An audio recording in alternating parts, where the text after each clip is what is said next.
역대기서입니다. 구약 성경을 통독하다 보면 역대기에서 또 한 번의 큰 시험을 당하게 되죠. 역대기를 읽다 보면 어디서 많이 읽은 내용 같다 싶어져요. 그래서 이렇게 가만히 생각해 보면 역대기 바로 앞에 있는 사무엘상, 사무엘하, 그리고 열왕기상, 열왕기하 이 말씀하고 역대기 말씀이 중복된다는 사실을 금방 눈치채게 됩니다.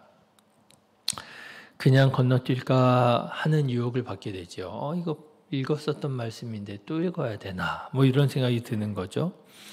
그런데 이 유혹이 너무나도 강한 것은 방금 전에 우리가 1절부터 27절까지의 말씀을 읽었지만 역대기 1장에서부터 무려 9장까지의 말씀이 다 족보이기 때문에 그렇습니다. 읽는 것도 쉽지 않은 이름들, 굉장히 낯설잖아요. 이 낯선 이름들이 정말 기분 따라 말씀을 드리면 끝도 없이 이어지는 것 같은 거죠. 그래서 역대기상을 읽다가 건너뛰는 경우가 제법 많습니다. 족보는 계속되지요. 읽었었던 말씀 같지요. 그래서 구약성경 통독하다가 몇 번의 아주 큰 고비를 만나게 되는데 그 중에 한 번이 바로 역대기상이에요. 사실 충분히 이해가 됩니다. 신학을 공부한 목회자들은 그래도 족보에 참 중요한 의미를 가지고 있다 하는 것을 알고 있기 때문에 족보가 나와도 막 참아가면서 읽어요. 그리고 족보를 읽다가 보면 또 이런저런 것들이 보이기도 합니다. 그럼에도 불구하고 족보를 읽는다는 게 쉽지가 않거든요. 그런데 일반 성도님들이 9장에 걸친 족보를 꼼꼼하게 읽어간다는 것은 사실 너무 어려운 일인 것이지요. 자, 그런데 오늘부터 저는 바로 그 유혹을 받을 역대기를 시작하려고 합니다. 어떻게 읽으면 좋을까 이제 좀 고민이 되더라고요. 사실 전에 한번 사무엘상, 사무엘하, 열왕기상, 열왕기하까지 읽었었어요. 성경을 새벽 예배 본문으로 삼아서 이렇게 읽다가 그리고 이제 다른 데로 건너뛰어서 말씀 전하다가 다시 이제 구약으로 넘어오게 된 거거든요. 어떻게 읽으면 좋을까? 그래서 여러분 저는 이렇게 말씀을 드리고 싶습니다. 여러분 특별히 역대기에 족보를 읽으실 때에는 구약 성경의 요약이다.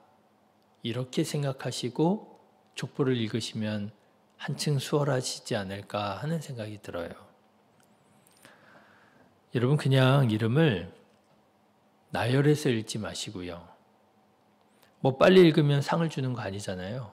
가장 빨리 읽는 사람한테 상을 주시고 가장 빨리 읽는 사람에게 하나님께서 더 큰 은혜를 베풀어 주시고 그런 거 아니잖아요.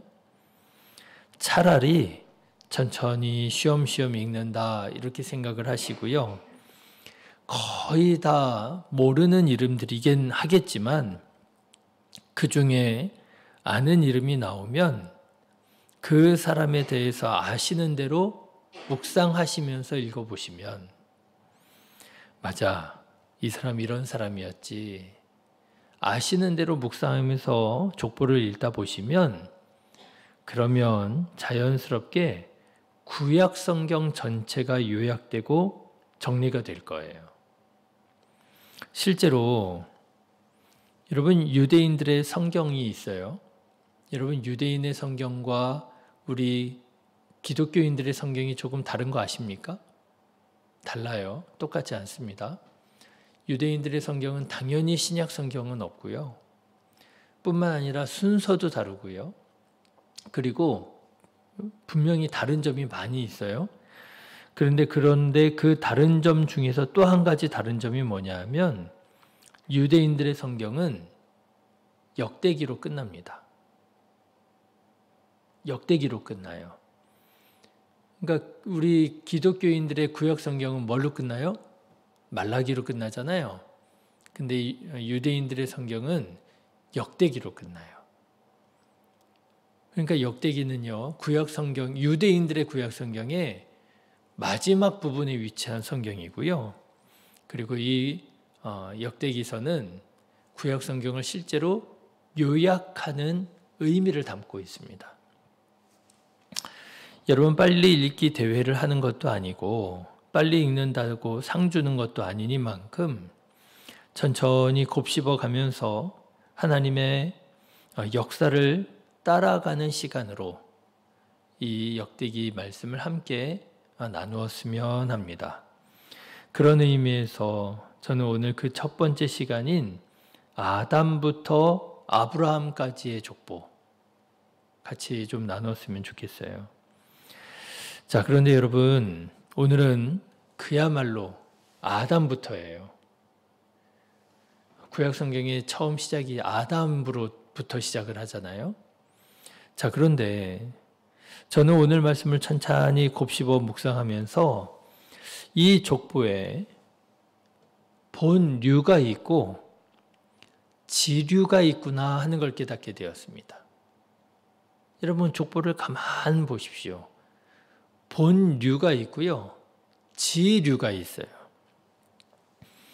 본류는 뭐냐? 그야말로 1절의 아담으로부터 27절의 아브라함까지 이어지는 흐름이 본류가 됩니다. 자, 여러분 1절 말씀 보실까요? 역대기 1장 1절, 아담이라고 하는 이름으로부터 시작합니다. 그렇죠? 첫 번째가 아담, 이렇게 시작을 해요. 구약 성경을 요약하는 거죠.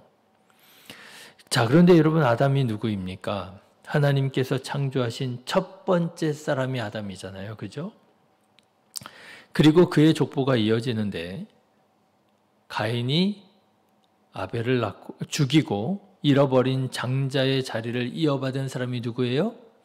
셋입니다. 자, 그리고요, 하나님의 이름을 처음으로 부른 사람이 누구예요? 에노스가 나오죠. 그리고 아마도 잘 알 수 없는 게난, 마할랄렐, 야렛, 이런 사람들이 나오고요. 그리고 누가 나와요? 하나님과 동행하며 살다가 죽음을 보지 않고 들려 올려진 에녹이 나옵니다. 그리고 누가 나오죠? 성경의 인물 중에서 가장 오래 살았다고 하는 무드셀라가 나오지요. 그리고 라멕이 나옵니다. 그 다음에 하나님의 말씀으로 순종해서 방주를 만들어서 대홍수에서 살아남아 인류의 중시조가 되었다는 노아가 나오지요. 그리고 노아에게는 세 아들 셈, 함, 야벳이 있었는데 어떻게 됩니까? 노아가 포도주에 취해가지고 벌거벗고 장막에 누워있는 것을 함이 보게 됩니다. 그런데 함이 그 아버지의 수치를 덮어주기는커녕 형제들에 가가지고 이걸 다 소문을 내요. 그 얘기를 들은 셈과 야벳이 뒷걸음질을 쳐서 아버지의 수치를 가려주지요. 그래서 복을 받게 되잖아요. 그래서 셈의 계보가 이제 이렇게 본류로 만들어지게 되는 겁니다. 그래서 그 셈의 계보가 17절부터 이어지다가 27절에 믿음의 조상이 되는 아브라함까지 이어지는 거예요. 여러분, 이게 뭐예요? 아담으로부터 아브라함까지 이어지는 본류가 됩니다. 그러면 여러분, 오늘 본문에 나오는 이 본류에 속하지 않은 다른 이름들, 다른 사람들은 다 뭐가 되는 거예요? 지류가 되는 거예요. 그들도 아담의 후손이기는 합니다. 그런데 본류에 들지는 못했어요. 지류가 되었습니다. 그래서요, 여러분, 이 지류에 속한 사람들을 보면은요, 이름도 낯설고 생소해요. 이런 사람이 있었나? 막 이런 정도예요.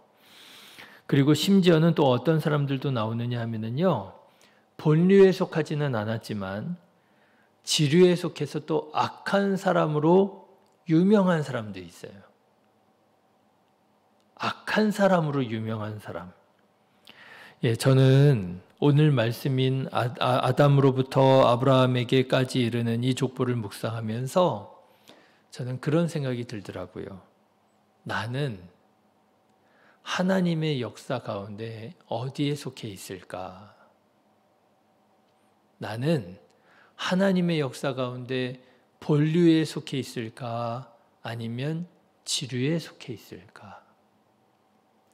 하나님의 역사를 기쁨으로 이어가는 본류의 사람일까? 아니면 하나님의 역사 가운데 기쁘고 감사하게 쓰임받지 못하는 이런 사람도 있었나 하는 지류에 속한 사람인가? 사랑하는 성도 여러분, 하나님께서 하나님의 뜻을 이 세상 가운데 이루어 가실 때 귀하게 쓰임을 받는 본류에 속한 사람 되시기를 주님의 이름으로 축원합니다. 하나님께서 하나님의 뜻을 이루어 가시잖아요. 세상이 망한 것 같고요. 세상이 다 타락한 것 같고요. 세상에 선한 사람 한 사람 찾을 수 없을 것만 같다 할지라도 아니에요. 하나님께서 바알에게 아세라에게 무릎 꿇지 않은 7천 명의 사람을 숨겨두신 것처럼 하나님께서는 여전히 하나님의 사람을 통해서 이 세상을 다스리시고 통치하시고 계시거든요. 그 사람들이 하나님의 본류에 속한 사람들이거든요. 여러분, 그런 사람 되십시오. 끝까지 선한 마음을 지키고 끝까지 믿음을 지키고 하나님께서 기뻐 사용하시는 하나님의 본류에 속한 사람이 되시기를 간절히 기도합니다. 자, 그런데 여러분 오늘 말씀을 또 가만히 보시면은요, 이 하나님의 역사의 본류에 속한 사람들에게 아주 중요한 한 가지 특징이 나옵니다. 그건 뭐냐 하면 이 본류에 속한 사람들은 타고난 피나 그가 태어난 순서에 종속되지 않는다라고 하는 특징이에요. 여러분, 족보는요, 특징이 있습니다. 어떤 특징이 있어요? 혈연이라고 하는 특징이 있어요. 그렇죠? 족보가 이 사람은 우리 가문의 사람이야 라고 하는 걸 보여주는 거잖아요. 혈연이라고 하는 특징이 있습니다. 또 족보의 중요한 특징인데 그게 뭐예요? 순서가 중요해요. 누가 먼저 태어났느냐. 그렇죠? 그래서 족보를 보면은요, 적장자가 분명하게 드러납니다. 그래서 가문의 장손 이런 게 이제 탁 드러나는 거죠. 그게 족보의 아주 중요한 기능 중에 하나예요. 우리 가문의, 우리 집안의 장손은 누구냐? 우리 집안에 속한 사람들은 누구냐? 이게 족보에 분명하게 드러나게 되잖아요.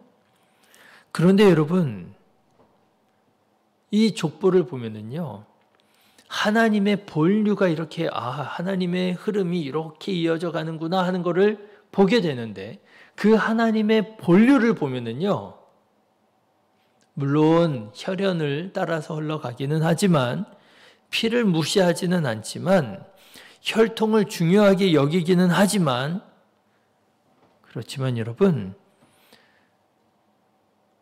적장자를 통해서 본류가 흘러가지 않더라라고 하는 거예요. 물론 하나님께서 태어난 순서를 또 간과하시지는 않으십니다. 주된 흐름은 장남을 통해서 흘러가는 게 맞기는 해요. 그렇지만 완벽하게 장남은 아니에요. 여러분, 당장에 아담의 아들만 하더라도 아담의 장남은 누구라고요? 가인이잖아요. 그런데 아담의 장남인 가인이 본류를 이루지 못합니다. 여러분, 하나님의 역사의 본류는 누가 이어가요? 셋이 이어갑니다. 세 번째 태어난. 그리고 여러분 아브라함도 한번 보세요. 아브라함은요, 믿음의 조상이라고 우리가 부르잖아요. 그런데 이 믿음의 조상인 아브라함은 그의 아버지 데라의 몇 번째 아들이에요? 두 번째나 세 번째 아들이에요. 정확하게는 알 수가 없지만 정확한 사실은 장남은 아니에요. 그런데 그가 아브라함의 본류가 되어서 믿음의 조상이 되더라고 하는 것이죠. 여러분, 하나님께서는요, 혈통, 순서 아예 무시하시지는 않습니다. 그렇지만 하나님께는 더 중요한 게 있었어요. 그게 뭐냐 하면 바로 믿음과 순종을 더 중요하게 여기셨다라고 하는 거예요. 가인은 하나님을 경외하지 않고 질투로, 시기로 동생 아벨을 죽였을 때 그는 비록 장남이었지만 아담의 계보를 잇지 못하게 됩니다. 하나님의 본류에 올라타지 못해요. 반면에 아브라함은요, 비록 데라의 장남은 아니었지만 하나님의 부르심에 믿음으로 순종하여 가나안 땅으로 나설 때에 그가 아담의 계보를 잇게 되고요, 하나님의 구원의 본류로 쓰임을 받게 되는 거예요. 그렇습니다, 여러분. 하나님은 이스라엘 혈통이기 때문에 하나님이 사용하시는 것도 아니고요, 장남이기 때문에 하나님이 사용하시는 것도 아니라는 거예요. 하나님께서 귀히 사용하시는 사람, 하나님의 역사의 흐름에 본류에 올라타는 사람은 어떤 사람이냐? 하나님께 순종하는 사람, 하나님을 신뢰하는 사람을 통해서 하나님께서는 하나님의 역사를 이루어 가시더라라고 하는 것입니다. 사랑하는 성도 여러분, 하나님을 경외하고 하나님을 신뢰하고 하나님의 말씀에 순종하는 자가 되시기를 주님의 이름으로 축원합니다. 그러면 하나님께서 우리를 사용해 주실 거예요. 귀히 사용하실 것입니다. 아무리 혈통이 좋아도요, 아무리 가문이 좋아도요, 하나님을 신뢰하지 않고 하나님 말씀에 순종하지 않는 사람, 하나님 사용하실 수가 없어요. 오늘 말씀을 묵상하면서 문득 그런 생각이 들더라고요. 말이 있어요. 그런데 이게 진짜 명마예요. 아주 그냥 혈통이 대단한, 스페인의 무슨 말이 그렇게 유명하다면서요? 그래서 동영상 같은 거를 보면은요, 이게 정말 이게 진짜 말이, 살아있는 말이 맞나 싶을 정도로 그렇게 크고 그렇게 멋있는 말들이 있더라고요. 그 말의 그 털도 그냥 하얘가지고요, 실크 같고요. 아주 멋있는 말들이 있더라고요. 예, 멋있는 말이 있습니다. 그런데 여러분, 그 말이 주인에게 순종하지 않는다면,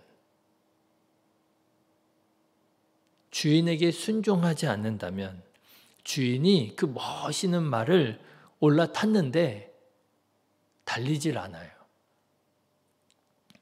주인이 이끄는 대로 움직이지 않아요. 그러면 여러분, 그 주인이 그 말을 사용할 수 있겠습니까? 아무리 멋있는 말이라 할지라도, 아무리 혈통이 대단한 그런 종말을 할지라도 순종하지 않으면 쓰임받을 수가 없어요. 여러분, 하나님은요, 순종하는 사람을 사용하십니다. 하나님은요, 하나님의 말씀에 귀를 기울이고 하나님을 경외하고 하나님의 말씀대로 움직일 줄 아는 사람, 그 사람을 사용하셔서 하나님의 역사에 본류를 있게 하시는 것이지요. 우리 성도님들 모두가 하나님의 말씀에 순종하는 사람들이 되셔서 하나님께서 기뻐 사용하시는 지류에 속한 사람이 아니라 본류에 속한 사람으로 하나님의 구원 역사를 이루어가는 자 되시기를 주님의 이름으로 축원합니다. 기도하겠습니다.